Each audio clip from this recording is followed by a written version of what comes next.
Buenas tardes y bienvenidos a un viernes cultural de la Falange, un viernes más cultural. Primero, como siempre, recordaros las próximas actividades que vamos a tener. La semana que viene, el día 21 de mayo, viernes, tendremos la conferencia Hernán Cortés y el nacimiento de la leyenda negra. La conferencia la pronunciará nuestro amigo Rodrigo de la Cuadra Salcedo. Comentaremos, la verdad, va a ser en dos partes. Una será esta conferencia, como sabéis, este año, el 2021, cumplen los 500 años de la toma de Tenochtitlán por España, por Hernán Cortés, nuestro gran conquistador. Entonces queremos al cumplirse este aniversario tan importante para nosotros desde luego sí creemos que es importante, para los de siempre ya sabéis que no, vamos a empezar con esta conferencia y luego, después de que, para el curso que viene, la toma de Tenochtitlán fue en agosto, pues una de las primeras conferencias ya será hablando de la batalla, de lo que pasó, toda la conquista. Y vamos a irla preparando con esta primera entrada de la conferencia que os acabo de decir. Hernán Cortés y el nacimiento de la leyenda negra. Sabéis que, bueno, pues a España, por múltiples asuntos, nos tienen mucha envidia los de fuera y los de dentro también, algunos de los de dentro, y creemos que, como repito, es muy interesante recordar esta gran hazaña, este gran mestizaje, y al final y al cabo fue una liberación para el pueblo que luego Hernán Cortés le dio luz, que fue México. Eso para el viernes 21. También recordaros que, como ya, bueno, pues estos señores, por llamarlas de alguna manera, que nos mandan, ya nos han quitado la hora de salida o de entrada de momento hasta que les dé la gana, pues las conferencias van a empezar otra vez a las 8. Como habéis visto, últimamente empezaban a las 7 por el tema del toque de queda, pero bueno, como ya no hay demás, volvemos a la hora habitual, que son las 20 horas de la tarde, las 8. Y luego el sábado 22, al día siguiente, en Madrid, habrá una manifestación que convoca la Juventud Falangista de España. Es una manifestación que va contra el régimen del 78. Es una manifestación que va a empezar a las 8 de la tarde también, el sábado 22, desde la Glorieta de Bilbao hasta la Plaza de Chamberí.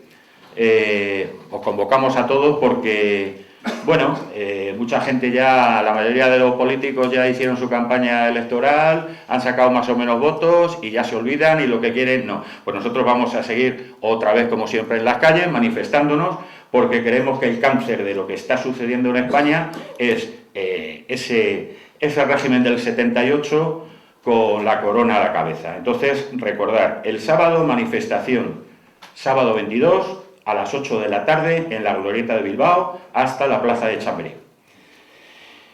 Y ahora, bueno, pues vamos al tema que nos ocupa.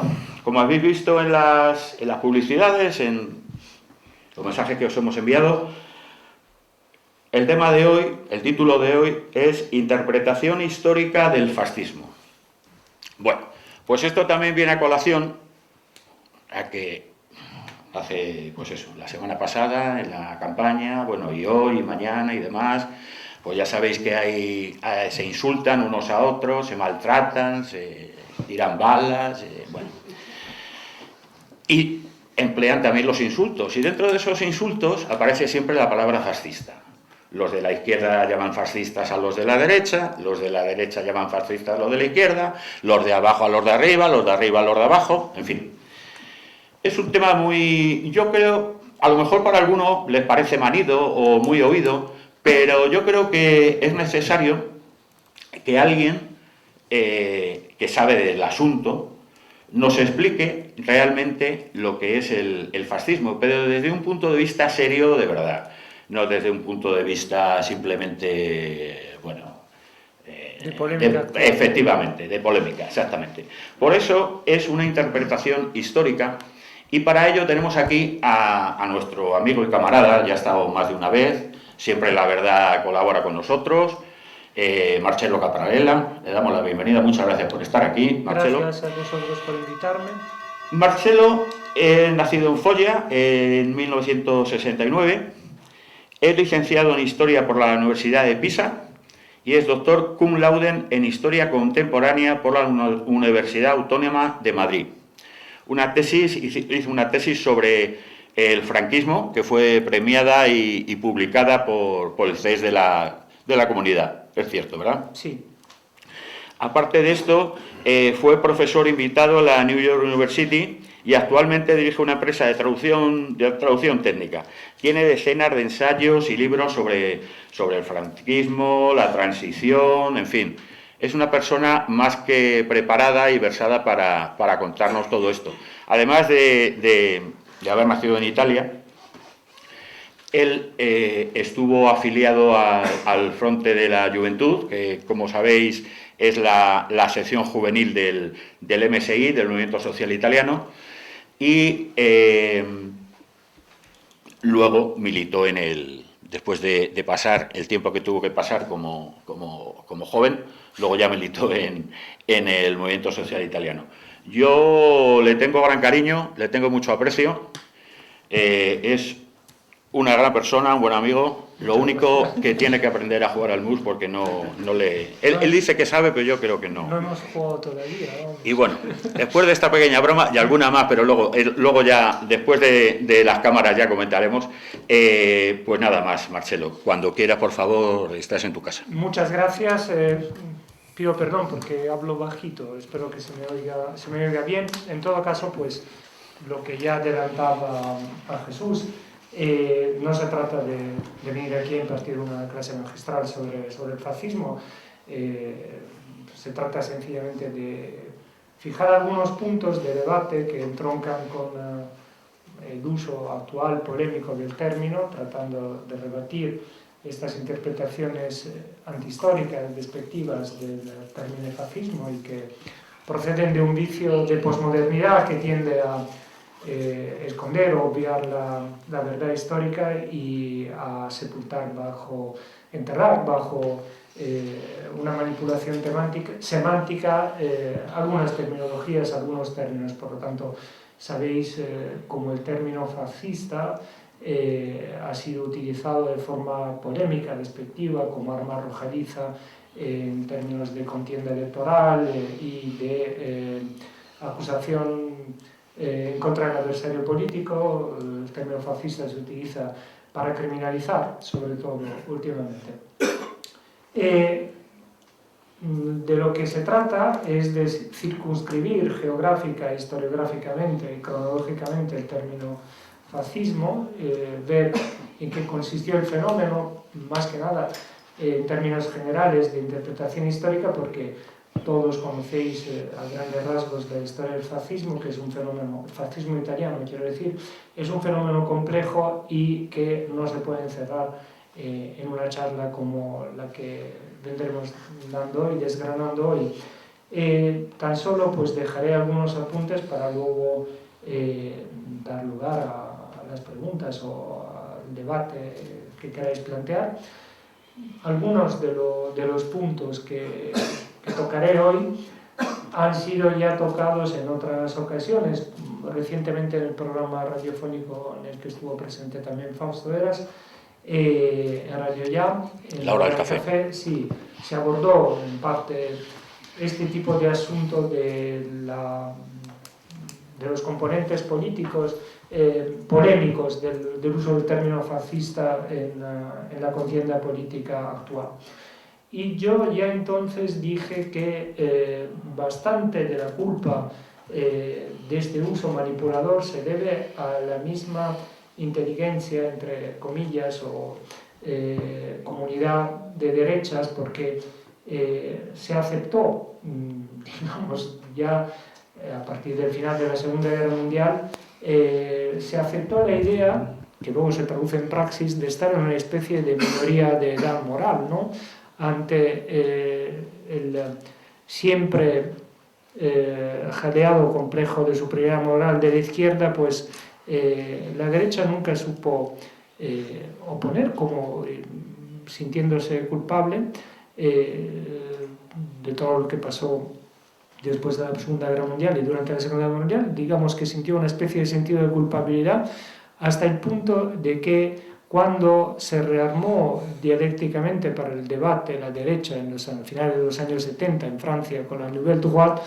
tuvo que añadirle el adjetivo nouvelle al término droite para poderla hacer, digamos, presentable ante el debate intelectual, ideológico de entonces. Bueno, pues desde entonces han pasado varios años, desde los años 80, y no ha habido interpretaciones generales del fascismo. Lo que ha habido han sido estudios sectoriales del fascismo, analizando tanto dentro del fascismo italiano como en otras variantes, porque el fascismo no fue un fenómeno solo italiano, sino también europeo en cuanto a imitación, aunque el fascismo, siendo por definición un movimiento identitario, tiene unas características nacionales que son bien delimitadas en cada país. Bueno, pues decía que no ha habido interpretaciones generales sobre el fascismo, sino sencillamente estudios monográficos, fundamentalmente, que se han ocupado de algunas facetas específicas del fascismo, de los fascismos. Yo mismo he sido un historiador que se ha ocupado de historia económica del franquismo, por ejemplo, ¿no? Y no me he ocupado como historiador de las interpretaciones generales del franquismo, del fascismo, aunque las he estudiado. Obviamente he dedicado muchos años a estudiar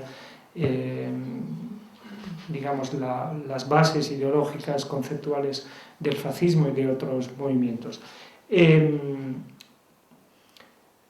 Recuerdo que algunos años, pues en una cumbre de estupidez, Zapatero dijo que la nación era un concepto discutido y discutible.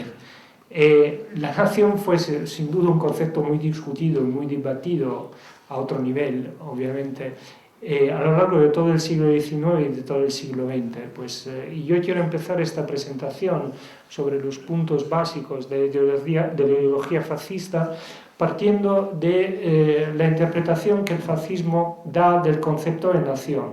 El concepto de nación es un concepto que madura en el transcurso de la Revolución Francesa y que luego pues entronca con una tradición ilustrada de derecho positivo y que nace como nación de derechos, sobre todo, ¿no?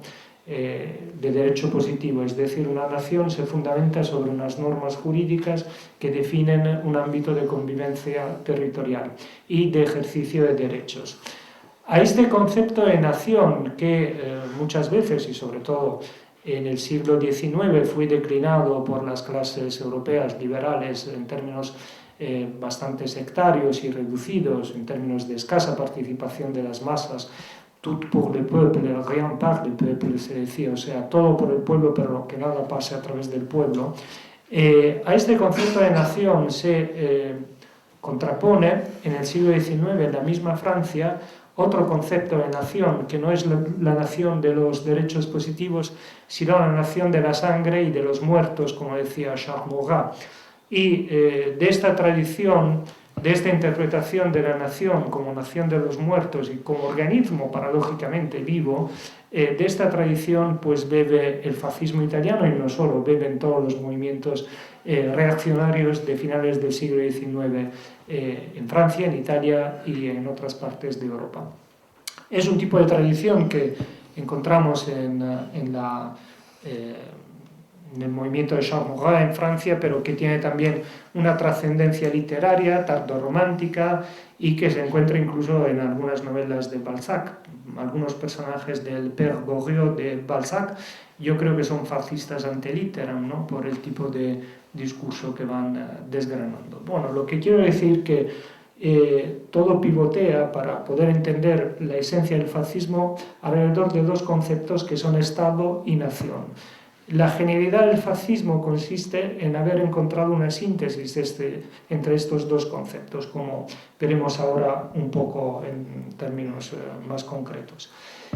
El fascismo predica un ámbito de nación al mismo tiempo que lo encierra en un ámbito de un Estado que es un Estado que va más allá del Estado ético hegeliano, pero que de alguna manera lo viene a ampliar como aplicación práctica, porque se trata no ya de un Estado ético proyectado en unas circunstancias de liberalismo con escaso ejercicio de derechos, sino en un contexto de movilización de masas. Esta es la gran novedad del fascismo, que constituye la esencia de todo lo que fue la parte fundacional legislativa del fascismo, como veremos ahora.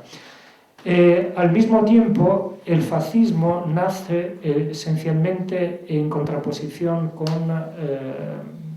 las élites liberales. El fascismo se define antiliberal, se proclama y se manifiesta como antiliberal en el mismo momento en el que refuerza las bases del Estado, además de las bases de la nación, además de la movilización. Es decir, mientras que el Estado en ámbito liberal había sido una estructura fundamentalmente de élites, el fascismo hace, por lo menos en Italia, en otros países las historias son diferentes, hace que las masas realmente se sientan nacionalizadas. Este concepto de nacionalización de las masas es un concepto que creó un historiador alemán contemporáneo que se llama Mosse, y que Mosse hace derivar para Italia y para Alemania también de la Primera Guerra Mundial. La Primera Guerra Mundial fue la verdadera experiencia de nacionalización de las masas que se vivió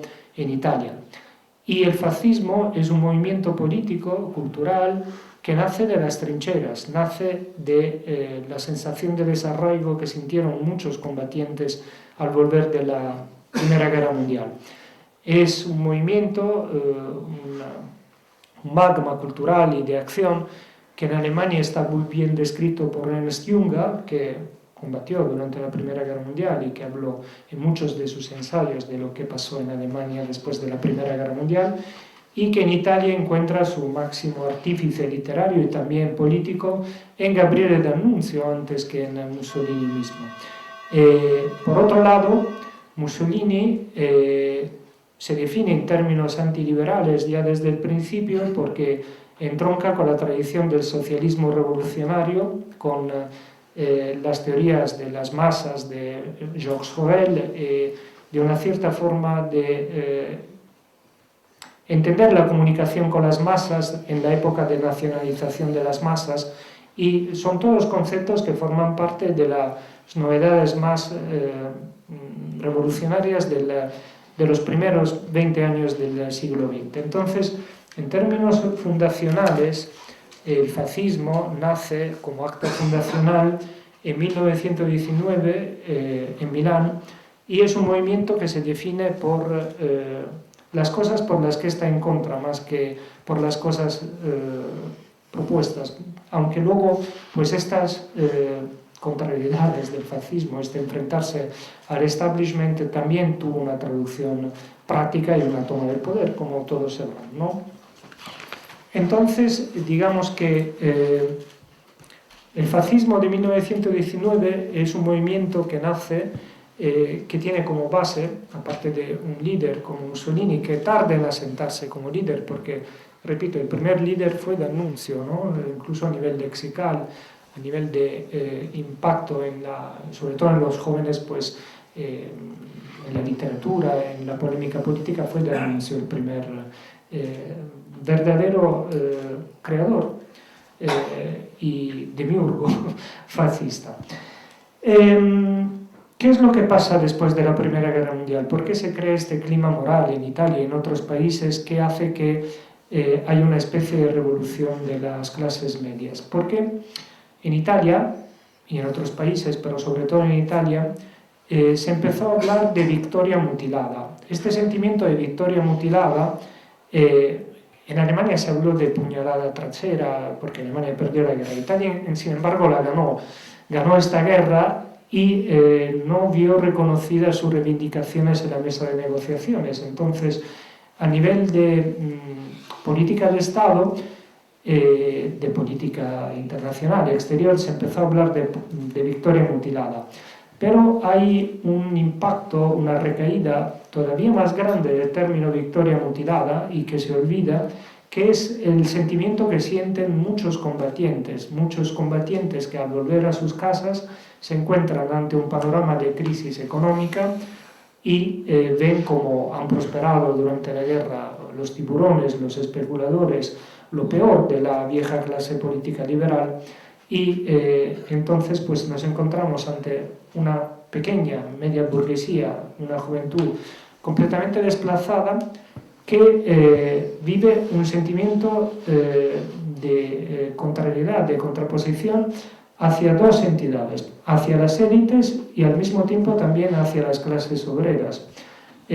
Las clases obreras que en plena época de difusión del mensaje de la Revolución Soviética pues empiezan a manifestarse, a pedir reivindicación de derechos salariales, etc. Entonces, digamos que en este movimiento pues la pequeña y la mediana burguesía se ven como aplastados por la consistencia de las élites que no cedían el paso y la llegada de las clases obreras, de las clases trabajadoras que se presentaban en el escenario político exigiendo derechos. Por otro lado, aparte de las reivindicaciones materiales, digamos que hay que volver a hablar del término de nación, del sentimiento que embarga a estas clases medias, a esta pequeña burguesía, que por un lado se contrapone al cosmopolitismo de las viejas élites liberales y por otro lado no se identifica en el internacionalismo proletario de las clases obreras que estaban bajo el influjo de la Revolución Soviética. Entonces, como veis, el concepto de nación, por muy discutido y discutible que sea, vuelve siempre a colación cuando se habla del fascismo. En términos materiales, esta pequeña burguesía ve como después de la guerra se dispara la inflación, se dispara el coste de las materias primas, hay un fenómeno de carestía de vida, hay una epidemia como la española, mal llamada española, que hace que, por ejemplo, los Estados Unidos cierren las posibilidades de emigrar en un país como Italia, donde la emigración del primer tercio de los últimos años del siglo XIX, de los primeros 20 años del siglo XX había sido la emigración hacia Estados Unidos, pues ve cerrarse esta válvula de escape económica. Por lo tanto, se crea una situación de profundo malestar social. Y al mismo tiempo se genera un clima de preguerra civil. En los años que van de 1919 a 1921 hasta la marcha sobre Roma, pues hay una época de profundos choques entre reivindicaciones proletarias en las fábricas y en los campos e intervención de las primeras escuadras fascistas que se oponen no es que se opusieran a las reivindicaciones de la clase obrera, sino que creían que se iban a quedar desplazados, completamente apartados de cualquier reparto de derechos y de útiles, porque había una clase obrera que mostraba su pujanza. Quizás fuera injusta esta sensación de haberse quedado desplazados, porque las clases obreras en Italia, así como en otros países, partían de unas bases materiales muy bajas y tenían todo el derecho de pedir derechos. Pero también de sensaciones está hecha la historia de los movimientos sociales, y no hay que infravalorar esta sensación de desarraigo de la pequeña burguesía dentro del nacimiento del fascismo, que luego fue muchísimas cosas más. Como decía, como acta fundacional, el fascismo se declara en contra de muchas cosas. Se declara antiliberal, se declara sobre todo antimonárquico, sin llegar a declararse republicano. Luego, sin embargo, el fascismo no es un bloque que se quede rígido en el tiempo, ¿no? El fascismo evoluciona y yo creo incluso que el fascismo fue un fenómeno pactista, porque para llegar al poder pactó con las élites liberales y con la monarquía.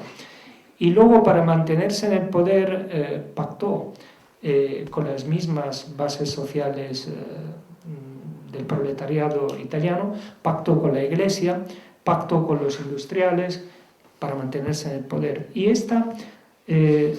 este componente del fascismo, que el historiador De Felice llamó fascismo regime, contraponiéndolo al fascismo movimiento de los orígenes, pues este componente hizo que el fascismo en Italia perdurase durante muchos años. La historiografía comunista contemporánea del fascismo vio en el fascismo, por lo tanto, una reencarnación de los viejos vicios de las élites liberales. Y esta es una interpretación incompleta, una interpretación parcial, porque el fascismo nació para contraponerse a las élites liberales. También tuvo algo en común con los movimientos revolucionarios de izquierda, porque el fascismo pregonaba una economía dirigida, estatalizada, es decir, todo lo que iba en contra con la desregulación, la deregulation, hubiera dicho Reagan, liberal. Por lo tanto, el fascismo se define en términos antiliberales desde el principio, y este antiliberalismo fue un componente que los historiadores liberales vieron enseguida en el fascismo, como veremos ahora. En las elecciones de 1919 en Italia hubo una última victoria del Partido Socialista y del Partido Popular, que fue el precursor de la democracia cristiana en Italia. Pero estaba claro que el viejo régimen liberal y postliberal estaba en crisis, había sido puesto en crisis, por un lado por el movimiento del fascismo y por otro lado por el Partido Comunista, que en Italia fue fundado en 1919 por Antonio Gramsci y que empezó a tener mucho predicamento entre las masas. Entonces, en esta primera fase de creación un poco caótica, de aglutinación de franjas sociales dispares, pues el fascismo, el del acta fundacional de 1919, del 23 de marzo en Milán, se define como antiburgués, antisocialista, anticlerical y republicano. O antimonárquico por lo menos. Y esta última faceta es muy importante porque cíclicamente volverá al final del fascismo, cuando ya las cosas estaban, la batalla estaba perdida. Durante el periodo de la República de Salò, en el Congreso de Verona, casi al final de la Segunda Guerra Mundial, cuando ya no había ninguna posibilidad de sobrevivir, pues el fascismo, Mussolini mismo, volvió a sacar del armario esta vieja reivindicación republicana del fascismo y sobre todo antisocialista, pero al mismo tiempo antiliberal y socializadora. Bueno, pues es un componente que luego tendrá su peso, como veremos en lo que fue el movimiento social italiano, etc. Pero para el bienio 1919-1920, la misma historiografía comunista, por ejemplo, un historiador, un político como Giorgio Amendola, a toro pasado, en 1976, a mediados de los años 70, hablaba, para hablar de estos años de preguerra civil en Italia, de bienio rojinegro, reconociendo que además del impacto de la creación, de la fundación del Partido Comunista Italiano, pues el fascismo había tenido un terrible impacto, sobre todo en la pequeña y mediana burguesía. También esta es una interpretación parcial, porque el fascismo también fue un fenómeno popular, cuando ahí donde no existía una clase obrera, por ejemplo en el centro del sur de Italia, pues el fascismo también fue un fenómeno de trabajadores, porque siempre se olvida o se obvia el hecho de que la pequeña burguesía está hecha también de trabajadores. Se trata a la pequeña burguesía como si fueran todos holgazanes o rentiers, y así no es. Los políticos comunistas y los historiadores comunistas de aquellos años pusieron de relieve la novedad del fascismo también en términos de lucha política, porque el fascismo aplicaba tácticas militares a la lucha política. Y era la primera vez que esto pasaba en Italia, después de una etapa de espontaneísmo obrero y de luchas espontáneas, tanto en el campo como en la ciudad. En cambio, los políticos y los historiadores más inteligentes, como Angelo Tasca, aun perteneciendo al Partido Comunista, fueron capaces de entrever este elemento de ruptura, tanto ideológica como táctica, que representaba el fascismo. Sin embargo, las interpretaciones más polémicas contra el fascismo fueron, y no es extraño, las que vinieron del mundo de la historiografía liberal, porque el fascismo vino a poner en entredicho este tipo de modelo de poder y este tipo de modelo de relacionarse con la sociedad, incluso de difundir las ideas. De hecho, en 1923, más o menos, Benedetto Croce, que fue el intelectual liberal italiano más destacado de los primeros 50 años del siglo XX, pues dijo entonces que en 1923 los liberales pensaban que el fascismo podía ser enjaulado, que podía ser un fenómeno reconducible a las viejas reacciones, a los viejos rigúrgitos reaccionarios. No se dieron cuenta de que el fascismo era bastante más, ¿no? Y esta interpretación de Croce, digamos que es un reconocimiento implícito a la naturaleza disruptiva del fascismo, ¿no? De un movimiento efectivamente poco domesticable. Esto fue lo que De Felice definía como fascismo-movimiento, ¿no? Luego, el fascismo, después de la toma del poder, que, repito, se dio gracias a una actitud sustancialmente pactista con las élites liberales y con el mismo rey. De hecho, en uno de los primeros discursos en el Parlamento, pues Mussolini no dio las gracias al rey, pero reconocía la importancia de la figura del soberano, ¿no?, en aquel momento. Bueno, digamos que en este primer momento, digamos, el fascismo se implanta y después de la marcha sobre Roma, que es de finales del 1922, pues llega al poder y adquiere una actitud de pacto también estable, ¿no?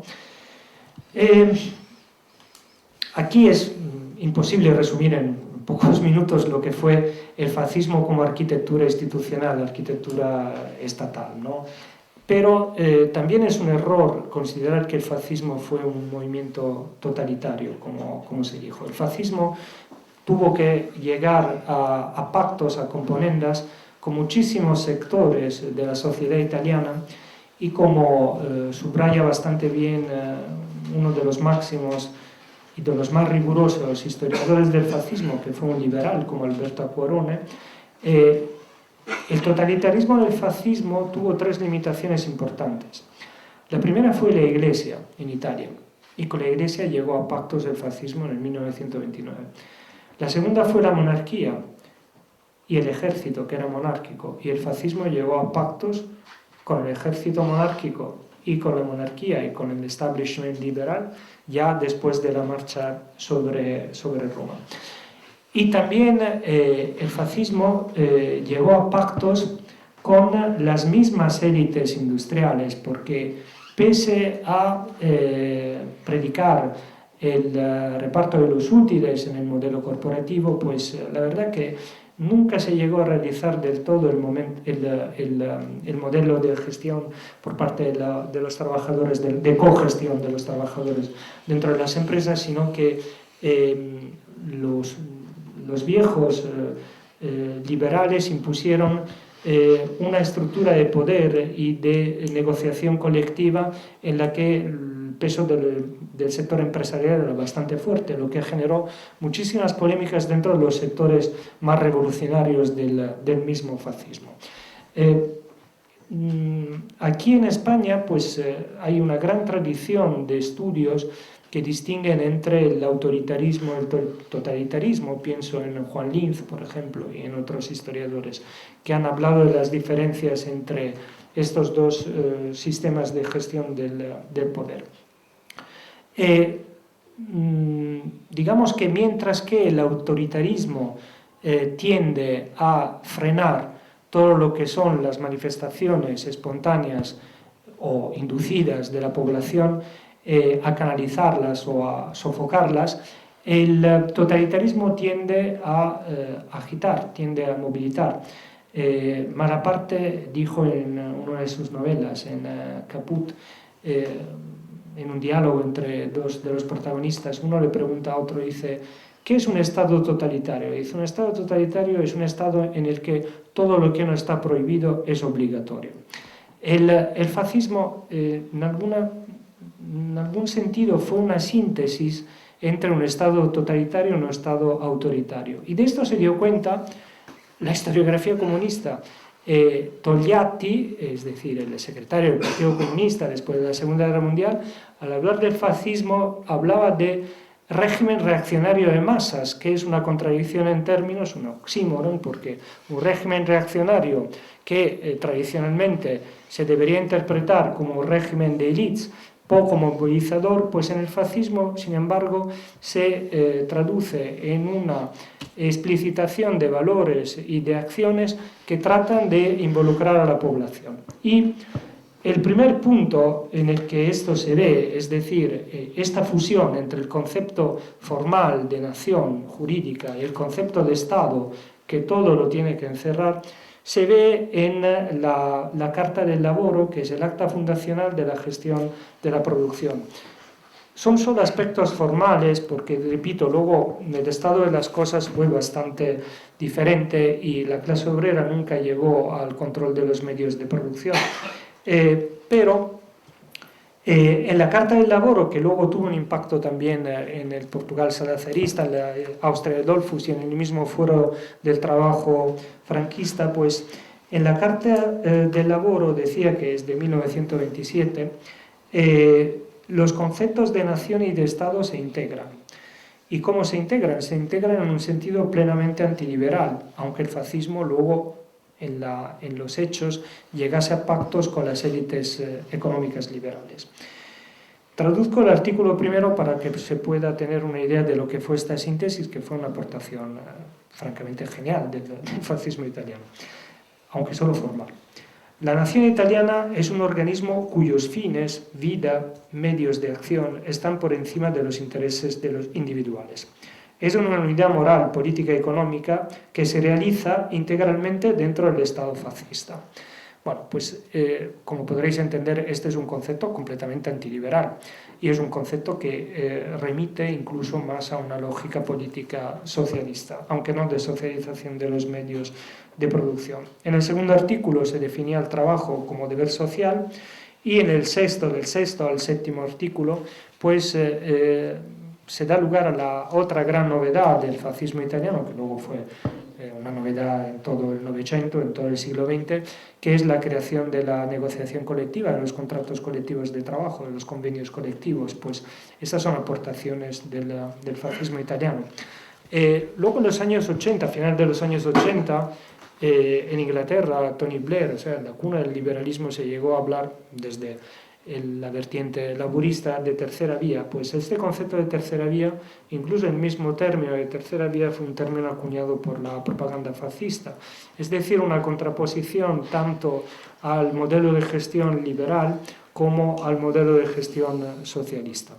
En definitiva, si pensamos que el fascismo nace como respuesta a la crisis del modelo liberal del Risorgimento italiano del siglo XIX, pues podríamos pensar que pudiera haber unos paralelismos entre la actual crisis del movimiento neoliberal y un eventual auge de una revolución, si no fascista, por lo menos de las clases medias. Estamos ante situaciones bastante ambiguas y bastante parecidas, aunque últimamente, en términos de polémica política, utilizando el término fascista, nazi, se habla de una situación que remite y que se parece a los años 30 del siglo XX, pues yo creo que la situación actual se parece mucho más a la de los años 20 del siglo XX. Estamos en una época en la que nos hemos dejado atrás una especie de Belle Époque, hemos sufrido una pandemia y sobre todo hay un sentimiento que no es identitario por parte de las clases medias, que se ven aplastadas, no por las clases trabajadoras, porque las clases medias han sido sometidas a un proceso de progresiva pauperización, sino por otros fenómenos que la desplazan y que la empobrecen y que hacen que pierda derechos y poder de compra y de términos materiales. Asistimos a pérdidas de puestos de trabajo, asistimos al principio de sustitucionismo étnico que tiende a precarizar el mundo del trabajo.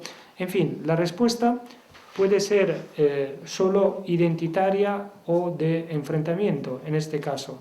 Entonces yo creo que, hablando de la polémica política actual, cuando se define a Vox como un partido fascista, aparte de la aberración historiográfica, pues estamos completamente desviando el debate, porque Vox no es más que una costilla ultraliberal del Partido Popular, es decir, lo menos fascista en términos históricos, como acabo de tratar de demostrar, que se pueda imaginar. En cambio, decía que el fascismo fue vivido en los años 20 del siglo XX por sus adversarios políticos como un movimiento peligrosamente antiliberal. Las cabezas más pensantes, no siempre bien pensantes, del movimiento liberal, pues como la de Pietro Gobetti, por ejemplo, que fue perseguido por el fascismo, y fue perseguido porque yo creo que Pietro Gobetti dio en el clavo y dijo lo que al fascismo le molestaba que se dijera. Es decir, Pietro Gobetti dijo que la culpa del advenimiento del fascismo, y lo dijo en un texto de 1926 que se tituló Risorgimento senza eroi, o sea, es decir, Resurgimiento sin héroes, hablando de lo que había sido el Risorgimento italiano nacionalista del siglo XIX, dio la culpa, según él, del surgimiento del fascismo no a la fuerza intrínseca del fascismo, sino a la crisis del modelo liberal. Según Pietro Gobetti, si el movimiento liberal hubiese conseguido canalizar a las masas, pues el fascismo no hubiera nacido. Pero también hay una contradicción dentro de esta interpretación, porque el liberalismo no tiende nunca a movilizar a las masas, sino a mantenerlas apartadas del Estado. En este sentido, yo creo que el liberalismo siempre fue bastante más reaccionario de lo que fue el fascismo, que agitó a las masas y trató de movilizarlas. Entonces, digamos que este tipo de interpretación liberal del fascismo pues fue la que más predicamento tuvo y sobre todo la que más acierta, yo creo, dentro de lo que es tocar los nervios descubiertos del fascismo mismo, ¿no? Otro historiador liberal, Luigi Salvatorelli, en 1923 escribió un ensayo titulado Nazionalfascismo, en el que definía en definitiva el fascismo como una revuelta pequeño burguesa y por lo tanto detectaba en el fascismo dos almas, un alma anticapitalista y un alma antiproletaria, y hay mucho de verdad en esto. Pero yo creo que hay mucho más de verdad en la vertiente anticapitalista del fascismo que no en la vertiente antiproletaria, ¿no? Y esto reconocido por el mismo Togliatti. Cuando Togliatti habla de régimen reaccionario de masa, reconoce que el fascismo pues, fue un movimiento popular, llegó a ser un movimiento popular. De hecho, el mismo De Felice, que es el máximo historiador del fascismo, cuando habla de los años posteriores a los años 20, es decir, los años 30, hasta la guerra de Etiopía y la guerra de España, pues habla de los años del consenso, ¿no? El consenso sería el consenso, el consentimiento. Y pues si en términos marxistas, gramscianos, el consenso es la síntesis la hegemonía es la síntesis entre la coerción y el consenso, pues podemos decir que tranquilamente que el fascismo fue de lo más hegemónico, lo único hegemónico que se vivió en la historia italiana del siglo XX. ¿Cuándo cambia la perspectiva del fascismo? El fascismo cambia y evoluciona una vez más sin llegar a ningún pacto más con la guerra de España. En la guerra de España pues hay un giro del fascismo italiano, quiero decir, que después de haber solucionado o creer que había solucionado los elementos de gestión interna, como era la producción y como era la arquitectura institucional, echa la mirada al escenario internacional y, bueno, pues como sabéis, la guerra de España fue el primer acto de la Segunda Guerra Mundial, pues fue una especie de escenario de operaciones, de maniobras militares que luego pues tuvieron la amplitud que tuvieron en la Segunda Guerra Mundial. Digamos, por lo tanto, que en el fascismo convivieron dos almas, ¿no? Y esta es toda la interpretación que luego llegó a cuajar en los años 70 y los años 80, es decir, después de las interpretaciones de Renzo De Felice de fascismo movimiento y fascismo regime, es decir, fascismo movimiento y fascismo regime, se llegó a otras interpretaciones. O sea, De Felice digamos que pone una especie de barrera ideológica entre un fascismo movimiento, que fue el de los años 20 hasta 1925, y un fascismo régimen, que fue el que vino después de la toma del poder y de la institucionalización de las bases ideológicas traducidas en un Estado fascista. Yo, sin embargo, tengo otra tesis. Es decir, yo creo que el fascismo fue siempre al mismo tiempo tanto movimiento como régimen, ¿no? Y esta tesis, paradójicamente, es la misma que tiene Togliatti, que tienen muchísimos comunistas, ¿no? Que tuvieron muchísimos comunistas. Llegaron también en los años 80 tentativos de mediación dentro de estas interpretaciones ideológicas, y no es casualidad que llegasen de lo mejor del mundo liberal, de lo más brillante intelectualmente. Pienso en Roberto Bobbio, que en su profilo ideológico del Novecento italiano, es decir, el perfil ideológico del Novecento italiano, que es una obra de 1986, habla de, son contorsionismos verbales, pero hay algo de verdad. Habla de fascismo que nace como contrarrevolución, pero con aspectos prácticos y estéticos de revolución.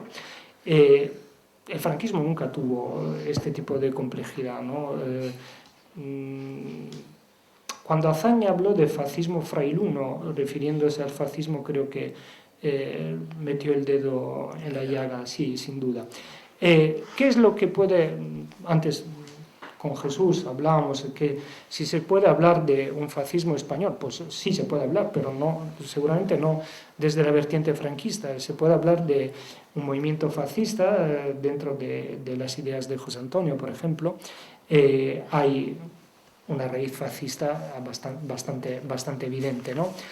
El franquismo, sin embargo, pues no solo nunca llegó, en mi opinión, a ser fascista, sino que luego pues llegó a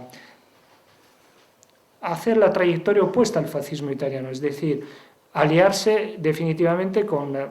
Mientras que el fascismo italiano nace como contraposición con el movimiento liberal, económico y político, pues el franquismo acaba, pues, a partir de los planes de estabilización, cediendo a los postulados liberales, pues opusdeístas, desarrollistas, etc. Bueno, pues son argumentos complejos. Yo sobre esto he escrito una tesis doctoral y bueno, pues no procede en este momento entrar en profundizar en estos aspectos. Hay otro aspecto de novedad fascista y que puede tener mucho predicamento en el presente. El fascismo fue un movimiento distinto cuando se presentó en ámbito urbano y cuando se presentó en ámbito rural. Es decir, existió un fascismo urbano y un fascismo rural, tanto antes de la toma del poder como durante el fascismo en sí, ¿no? La historiografía comunista tendió a decir que la apuesta de Mussolini por la lucha contra las paludes, la construcción de pantanos, pues algo muy franquista también, entraba dentro de un proyecto de ruralización de la sociedad. En parte es verdad, porque la parte más conservadora del fascismo pues compartía muchos elementos de la tradición rural, como la familia, incluso la religión católica. Sin embargo, hay algo más. Para el fascismo, la política agrícola tuvo un peso importante porque formaba parte primero de un carácter identitario de la nación y luego también de una apuesta estratégica, es decir, y me atrevo a decir sostenible, ¿no? Ahora que se habla tanto de sostenibilidad. Por un lado, el fascismo apostaba por lo rural y por la potenciación de la agricultura, también porque al principio vio la industrialización y la urbanización como una posible llaga enemiga, porque en las ciudades la clase obrera se concentraba, pues la gestión de los medios de producción no era exactamente la que el fascismo había prometido con todo el lanzamiento de la ideología corporativa, etcétera, etcétera. Para los que quieran entender un poco lo que fue esta promesa fallida del fascismo, hay una novela muy bonita de Luigi Preti que se titula Giovinezza, Giovinezza, y que habla un poco, aquí en España se habló de desencanto desde la izquierda. Bueno, pues hubo un desencanto fascista de las jóvenes generaciones fascistas que a partir de los años 30, De Felice hubiera dicho durante el fascismo régimen, bueno, a partir de los años 30 pues sienten traicionadas estas raíces revolucionarias del fascismo y lo ven como un movimiento que ya se ha acomodado y que sobre todo pues no han mantenido las promesas. Eso es un desencanto pues que se genera dentro del mundo fascista. Bueno, pues y para llegar a la actualidad, como he tratado de decir, pues el término fascista ha perdido muchas o toda la carga de connotación histórica que tenía para adquirir una carga de deformación ideológica, y el término es usado pues en términos absolutamente antihistóricos para referirse a cualquier tipo de adversario político. Pues yo muchas veces he escuchado decir que los etarras son fascistas. Bueno, los etarras puede que sean identitarios, sobre esto podemos estar de acuerdo, pero muy poco tiene que ver la ideología de la izquierda Berchale con el fascismo, ni con el fascismo movimiento, ni con el fascismo régimen. Entonces, pues, si quieres, Jesús, podemos hablar de lo que es en la actualidad el significado del fascismo, el mensaje del fascismo. Pues hay muchas premisas. Yo he oído decir la tontería de que el comunismo fue una aberración, pero que muchos de los postulados del comunismo eran justos, ¿no? Pues, ¿y por qué no se puede decir lo mismo del fascismo sin que te agredan? Pues yo creo que ha llegado el momento de decirlo también, ¿no? ¿Por qué se puede decir del comunismo que fue una verdadera aberración y generó decenas de millones de muertos, y no se puede decir del fascismo? Pues entonces, bueno, pues cuando a uno lo llaman fascista, pues habría que decir que podríamos debatir, podríamos hablar de una tradición cultural, podríamos ver cuál fue la evolución del concepto de nación, discutido y discutible, pues y discutir, debatir sobre ello, pero todo lo que se está haciendo actualmente con el término fascista, pues es una simple y sencilla aberración histórica, ideológica y política. Pues por mi parte. Yo pienso que lo que acabas de decir tú, creo que lo has comentado durante tu intervención, yo creo que está muy claro. Eso es a partir de 1945, sí, cuando se pierde la guerra y la ganan. ¿Quién la gana? Estados Unidos, sí, Inglaterra, normal, que representan a lo que representan, más su querido amigo Stalin.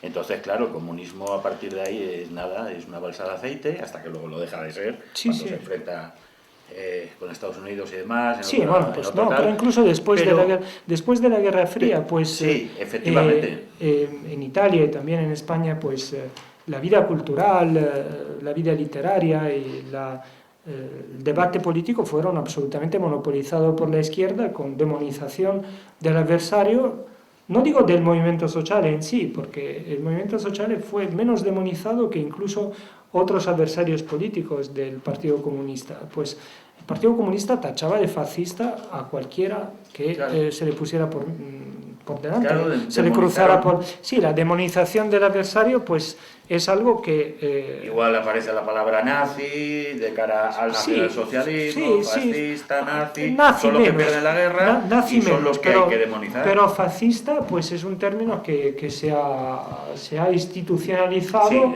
y que se ha vaciado de contenido histórico, pues es lo que hemos visto, es lo que he tratado de argumentar, digamos. Pues yo creo que hacía falta esta presentación porque yo creo que no se había, de una manera tan, como decía el título, ¿no? Es una interpretación histórica de lo que es el fascismo. Entonces, ante esto yo creo que este vídeo lo podrían ver muchos de los politicastros que tenemos hoy por ahí minuneando, para que se dieran cuenta de lo que realmente es el fascismo, que no tiene nada que ver con lo que ellos nos quieran inculcar, como hemos estado diciendo hasta ahora mismo, desde 1945. Es que no tiene nada que ver, No, digamos que yo veo que se tiende a utilizar el término fascista, aparte de la carga de insulto, etcétera. Últimamente es fascista todo lo que va en contra del mainstream, es decir, va en contra del relativismo, va en contra de esta negación de la identidad, de esta confusión. ¿El pensamiento único que han creado? Sí, es el mainstream. Entonces todo lo que se oponga a esta visión realmente totalitaria de las cosas, pues es acusado de fascista, de totalitario. Se utilizan los términos sin ningún rigor histórico, incluso de forma torticera, absolutamente poco rigurosa. Pues yo creo que hasta aquí está muy claro tu exposición. Te damos las gracias una vez más por estar con nosotros, por haber acudido y colaborar como siempre. Y recordaros, como siempre, otra vez, el viernes 21 de mayo a las 20 horas, a las 8, la conferencia con el título Hernán Cortés y el nacimiento de la leyenda negra, por Rodrigo de la Cuadra Salcedo. Y el sábado 22, en Madrid, tenemos manifestación contra el régimen del 78, a las 8, desde la Glorieta de Bilbao hasta la plaza de Chamberí. Convoca a la Juventud de Falangistas de España. Os esperamos a todos y ahora, si queréis, una vez anunciado esto, pues pasamos si queréis hacer alguna pregunta, ya que está aquí Marcelo, que lo va a contestar amablemente. Yo sí, a ver, para mí hoy un antes y un después de la aceptación del fascismo en el mundo, y ahora diré por qué. En un principio, el mismo Churchill admira a Mussolini porque es el único que puede derrotar el marxismo, pero quitándole sus razones, o sea, quitándole su idea y su servicio a las masas trabajadoras. Hasta ahí, Churchill. Gandhi, cuando entra en Italia, en Iberia y por ahí, dice que ese imperialismo social lo quiere él. Que Italia entró haciendo colegios, comedores y, bueno, hospitales. Gandhi. El mismo Einstein le llamaba a Mussolini el ingenio de la cultura. Y no olvidemos que Einstein fue propuesto para ser el primer jefe de Estado en Israel después de la Guerra Mundial. Podríamos hablar incluso de Trotsky. Trotsky decía, pues había echado al único hombre que es capaz de hacer una revolución social en Europa. ¿Cuál es mi opinión? Letrán. Cuando el Letrán admite a la religión católica como religión oficial de Italia y reconoce los estados papales, algo parecido pasó en España cuando eligieron a Alfonso XIII. Como consagres España al Sagrado Corazón, te echamos. Aquí tenemos el Cerro de los Ángeles. Y ya a partir de ahí viene un malestar social con las ideas de Mussolini. Esa es una pregunta, a ver si coincido o no. Y otra te voy a decir muy rápido. Si se fuera todo este pijerío de Podemos y no sé qué, ¿a ti no te recuerdan las bases un poco al origen inquieto de la genética social del fascismo de los años 20? Bueno, no. Francamente no. Las bases. No. El contexto. Lo que sí yo trataba de decir es que en efecto hay una raíz pactista dentro del fascismo, ¿no? También debido al hecho de que si por un lado las élites liberales, como decía, según la opinión de Benedetto Croce, creían en la posibilidad de enjaular al fascismo, yo creo que el error del fascismo fue pensar que podía enjaular al mundo católico, y no fue así. El mundo católico se demostró a lo largo de todo el fascismo bastante más pujante de lo que el fascismo pensaba. Hubo espacios de contestación dentro del mundo católico que no hubo dentro del mundo comunista, porque la oposición comunista fue arrasada, pero el mundo católico no, porque el fascismo también tenía que medir sus pasos, porque dentro de su base social había una base social católica, ¿no? Y había muchos elementos conservadores que procedían del viejo nacionalismo liberal, más conservador, etc. Entonces, por eso decía que el fascismo nunca pudo llegar a ser totalitario. De hecho, la Iglesia de aquellos años, y famosa es la encíclica Mit brennender Sorge, es decir, con gran dolor, la Iglesia de aquellos años pues atacó el nacionalsocialismo porque dentro del nacionalsocialismo veía elementos paganos que existieron en el fascismo originarios, porque Mussolini procedía del socialismo revolucionario. Es más, Mussolini creo que en 1912 fue autor de un mitin famoso en el que dijo, se quitó el reloj y dijo: si existe Dios, le doy 2 segundos para matarme con un rayo, ¿no? Y a los 2 segundos, pues no, a los 2 minutos no pasó nada, pues y se dio un gran aplauso. Mussolini era ateo, no hay ninguna, o por lo menos agnóstico, pero el fascismo italiano tuvo que llegar a componendas con el mundo católico, con el papato en sí, con toda la estructura de poder católico.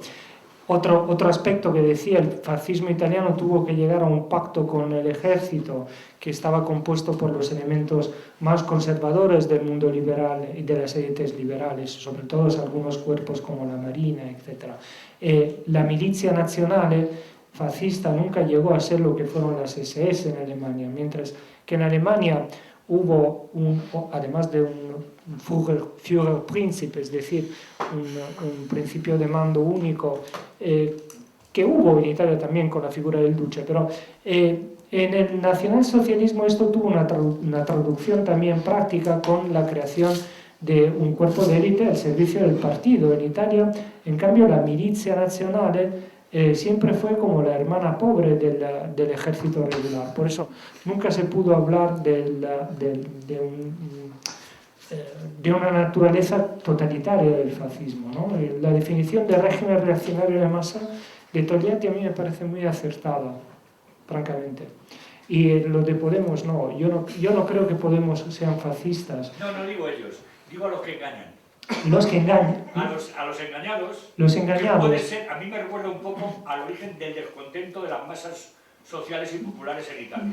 Hombre, aquí no hay un ejército desmovilizado como había allí, ni una derrota en una guerra. No, pero que algo... Yo creo que hay otra cosa. Creo que sí hay ¿cómo diría yo? Hay un potencial de protesta no canalizada, ¿no? Durante el fascismo era una clase social bastante bien definida como la pequeña burguesía. Yo creo que Podemos, en cambio, el movimiento del 15M fue bastante más interclasista, aunque paradójicamente ellos hayan tendido a presentarse como movimiento de clase para poder presentarse como movimiento de izquierda para o filo comunista. De comunista hay bastante poco como origen social dentro de los mismos máximos responsables del 15M de Podemos. Algunos los conozco personalmente porque los tuve de compañeros en la facultad, sé quiénes son, pues con algunos tengo incluso relación de respeto, de estima intelectual recíproca, pero no creo que fuera un movimiento de desarraigados. Al revés, creo que hizo hincapié en un gran potencial de protesta que hoy mismo es todavía mayor, con una paradoja más añadida. Mientras el 15M pudo hacer hincapié en una generación de indignados pues ahora mismo yo me siento bastante más radical que mis hijos, es un ejemplo, no digo yo. Quiero decir que estamos ante una generación completamente idiotizada y con... sí, es así, es muy triste, pero se ha llegado sobre todo en el último año a un grado de lobotomización de la juventud y también del resto de edades, y sin embargo pues hay un potencial de protesta que debería ser canalizado, porque yo creo que la situación actual o llevará al definitivo enterramiento del modelo de sociedad occidental o llevará a una revolución. Ya lo dije la otra vez y estoy absolutamente convencido de que las cosas no pueden seguir así, o bien pueden seguir así y llevarnos a la muerte colectiva, civil, política, cultural, al triunfo del mainstream, etc. Así que yo creo que hay que diferenciar las cosas y subrayar que el potencial de la protesta canalizable es bastante mayor que hace 10 años y al mismo tiempo bastante más difícil de canalizar. A mí es que solamente me falta un George Sorel. Solamente me falta un George Sorel. Bueno, para pues... todos. Hombre, no hacéis nada por separado, une la nación. Tienes... En el momento de ser nacionalista, claro, no, ya es otra cosa. había un George Sorel, ahora tienes un montón de influencers. Pues. No, ahora tenemos Soros. Bueno, Sorel fue un gran influencer porque tuvo muchísima influencia sobre Mussolini y no solo, ¿no? Aunque yo creo que el gran influencer anterior a Sorel fue Charles Maurras, sin duda, ¿no? Y luego a su vez Mussolini fue el gran influencer de Hitler. Cambias las funciones del Estado por lo que ellos llaman público y están reivindicando el franquismo.